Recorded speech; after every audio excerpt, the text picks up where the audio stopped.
I fall asleep under the trees. I follow where the current leads. Whispers in the woods, they call to me. Listen as the wind awakes the leaves. Welcome to the Wellness Project Podcast. I am your host, Wilson. Each episode aims to bring mental health awareness through exploring psychoeducation, scholarly literature, professional interviews, and the personal stories of people's journey to mental wellness. So, with that said, let's get started. I can feel the mountains come alive. It feels like my whole life I've been blind. This podcast is not intended to be a substitute for therapy.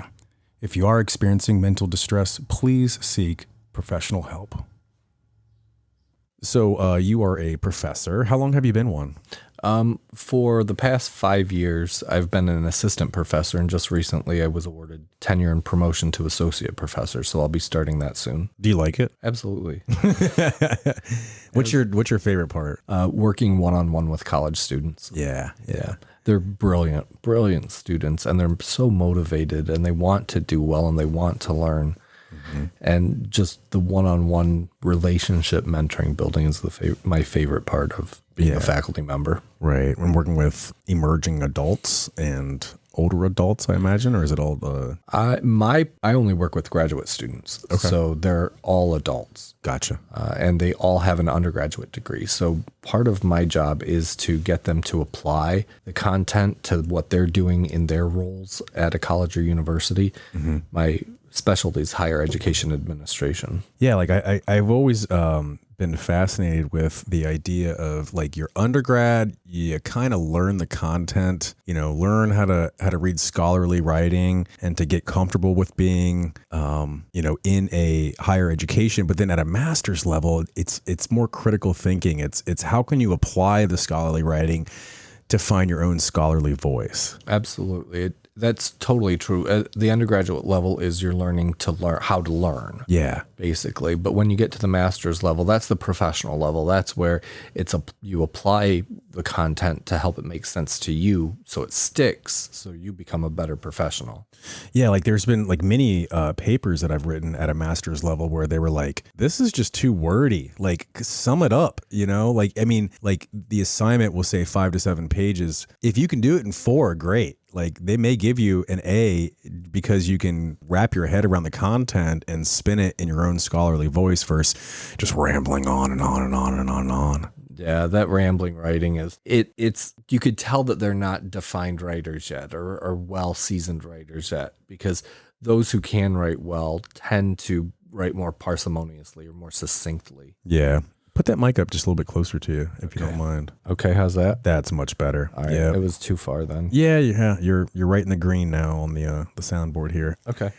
I don't have a degree in engineering, so you're gonna have to deal with the sound mixing, sound engineering. No, can't do it. But so as a professor, part of your job is teaching, obviously. But like, what else do you do? Well, research is a big component of it. Teaching, research, and service it's the 3 legs of being a faculty member. Okay. So wait, you said teaching, research, and service. And service. Okay. So where are you at now with your research? Well, I am about to start my own project that I did for my dissertation.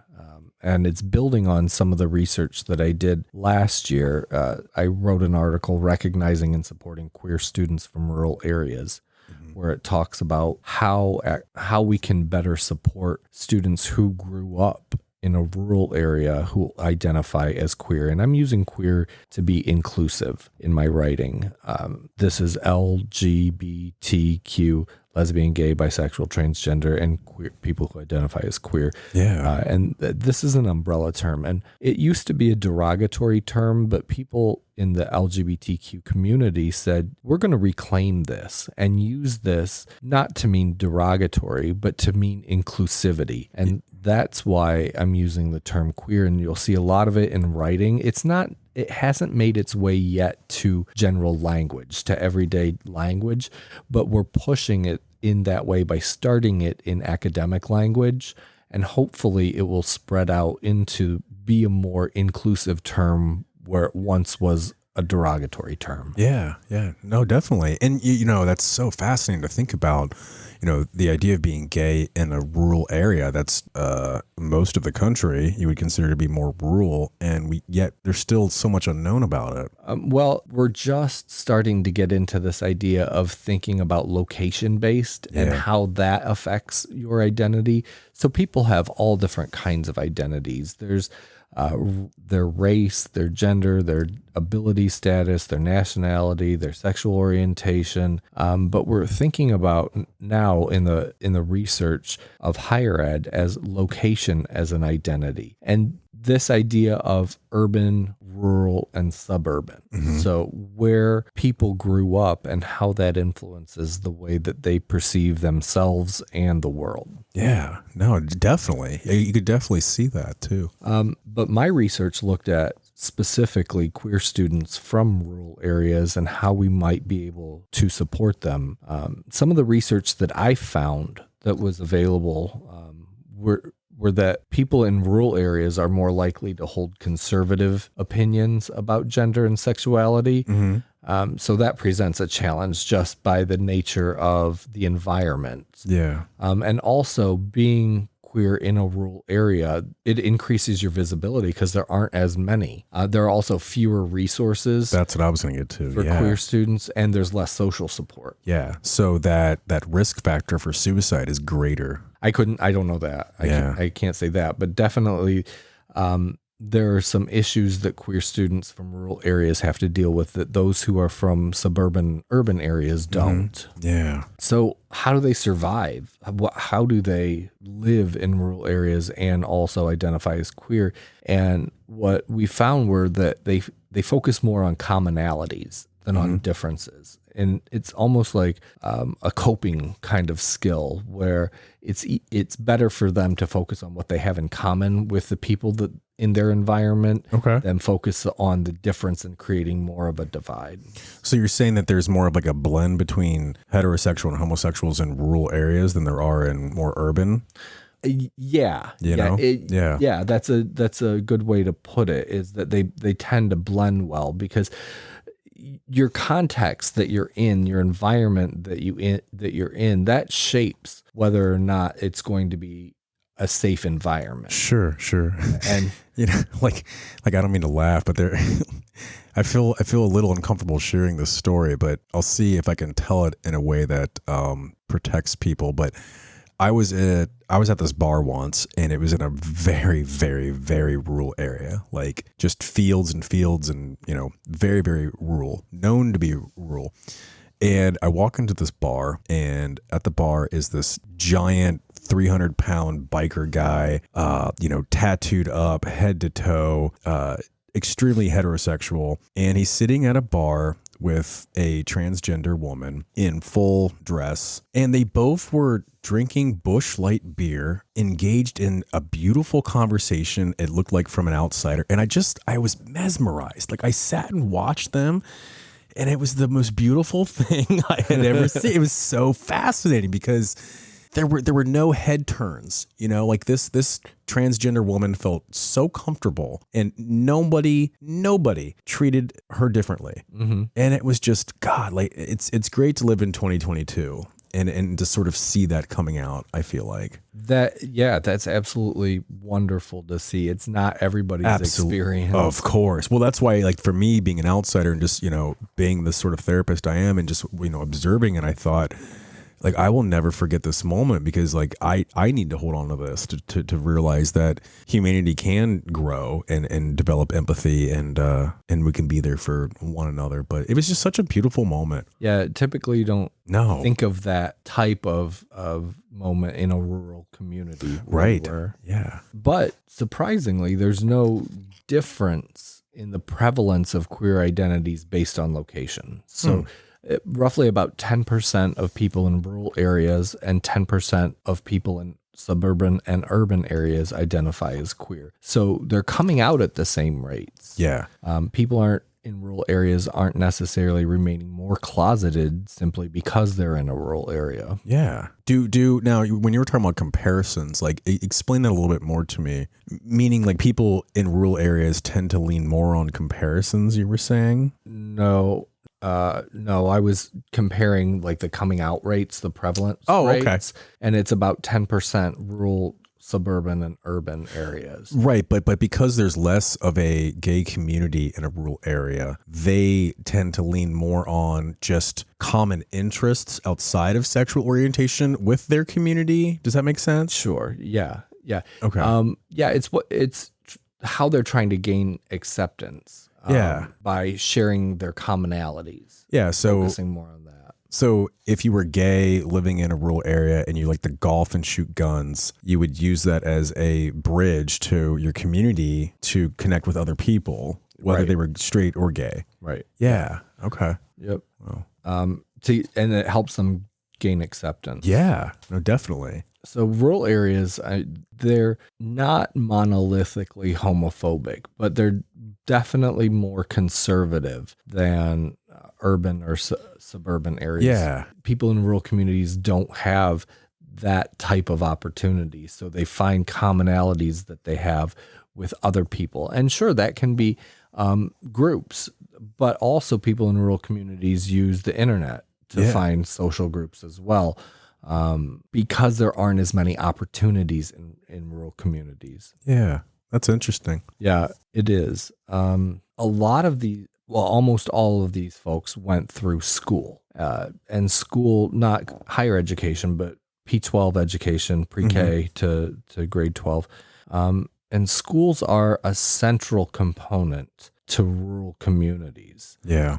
Schools and churches, as you can imagine, are central to these rural communities. But the research shows that queer students in schools in rural communities are more frequently victimized. They experience higher rates of biased language and discrimination, bullying, even anti-LGBTQ discriminatory practices and policies within the school district themselves. Right. Meaning like it's a much higher rate of if you were in a rural school district that if you were gay and wanted to bring your boyfriend or your same sex partner to the prom, that might be excluded. Sure. Or gender neutral bathrooms. There might not be gender neutral a willingness to put gender neutral bathrooms into. So also how the schools respond, it's been shown that about half, when students report incidences, about half of those incidences are never resolved. They just kind of go by the wayside. These students reported the way that they were responded to was completely ineffective. So that's a concern as well, is that when incidences are reported, how they're responded to. And there's a lot of discussion on, is this teacher training? Yeah. Are the teachers not being trained? And I do believe that in teacher training programs that they could focus more on diversity, inclusivity, and how to respond to bias. But also, I think in principal preparation programs and preparing principals, we need to talk to them about how to help the teachers create spaces that are inclusive for these students. Yeah. No, most definitely. Yeah, it's such a, kind of like what we were talking about earlier, it's such a blended, messy thing to talk about identity development. But again, I find it appalling that they typically only offer one psychology class your senior year, and you really don't get much throughout this school. From K through 12th grade, we're not talking about identity development. No, but they're going through it. Yeah, we're just not even getting it. I think that the teachers could use that as a resource. Yeah, just kind of swing that mic like right up on your face, kind of like how I am. I think that's probably the best thing. There you go. Okay, we'll try that. That's good. There you go. I know. So, the teachers have to create space for the students as well, but they have to be offered the opportunity to do that from the school leaders. Yeah, I will say in these last couple years of working closely with school districts, it has been amazing to see freshman English teachers open up essays, homework assignments, to students where they talk about their sexual identity, and it's scary for the teacher, because the teacher doesn't quite know how to grade it or how to critique it. But yet I have seen a shift in that, and it's been really cool to see, because, usually the teachers will sort of bring it to me being the therapist, and I'm like, yeah, this is great. This is putting it down, pen to paper. It's much better than holding it in. And they're going through that process, that whole identity development model that you were explaining earlier. And even for those students who aren't ready to identify yet, it shows them that there are other options out there besides only being straight. Absolutely. Yeah. But what was cool about like the English teacher was, these weren't speeches or something that the students were going to proclaim to the whole school. They were a private discussion between the teacher and the student and written down in a paper. And I just thought that was neat, that it wasn't, some book report. It was a real personal journal that they were using to sort of grammatically, I guess that'd be the word, to go through it and articulate good points. And that was so cool, I just thought, but Yeah, it's a neat assignment. Yeah. So queer students in rural areas likely rely more heavily on their peers for social support than they do adults or the school system. So it's important that they have these places for social support, because they don't have access to a community resource center, or they can't go hang out at the mall with their friends.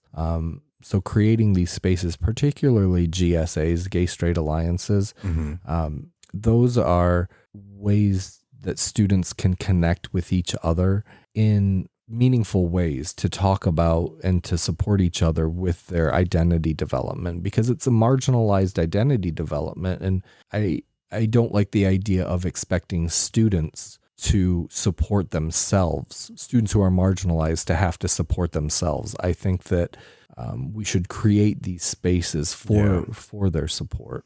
Yeah, it's definitely a disservice. In particular, like a GSA would mean so much more in a rural area. Not that they don't in urban or suburban areas, but that they really serve a valuable purpose in a rural limited area. Yeah, in fact, the research shows that students in rural areas use GSAs more, but we're half as likely to find them in rural areas, even though they're utilized more by students from rural areas. So there's our need, folks. Yeah, there's a need for them when they're available to students. Students from rural areas use them. Absolutely.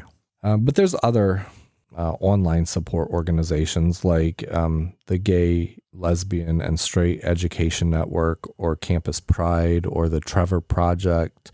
So students can find a community through professional resources. Yeah. But peer support is absolutely essential for these students. They want to meet other students who are like them. They want to meet other people who are like them, because it validates their identity. Yeah. And again, I'm not fluid on school policies, but I have heard, at least in the state of Ohio, that if a group of students goes to their administration, fills out whatever paperwork that they need to fill out or go through, a couple of hoops, that they have the right to form any student governed group that they feel is important.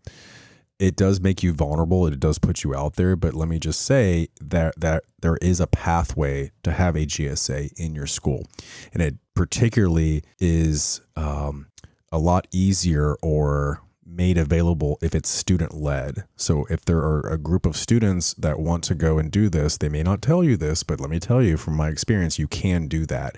It just needs to be student led. So if your school doesn't have a GSA, or your community doesn't have a GSA, you can go do that, and don't let anybody tell you that you can't. That's a really good point.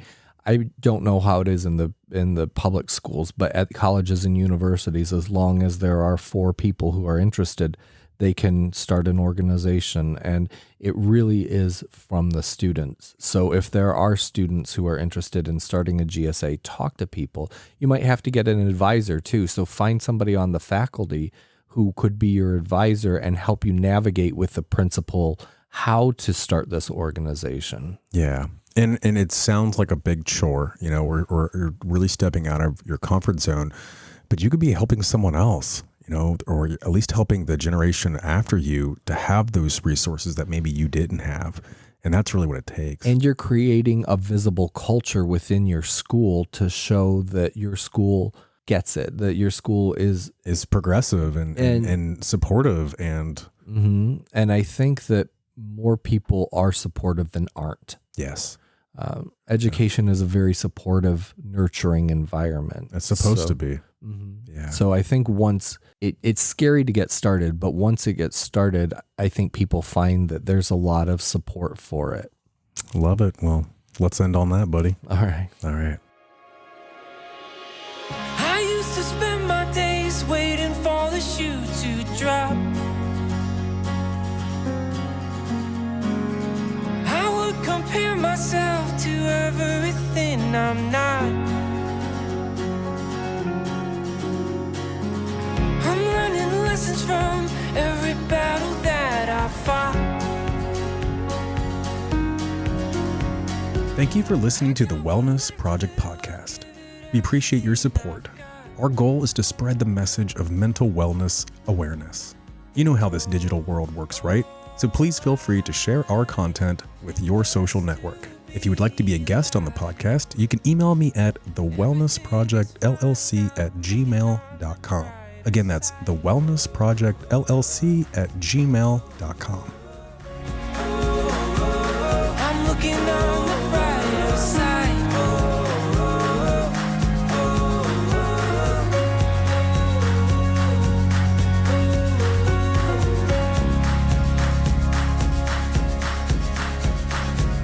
Doing my best to spend moments with the ones I love.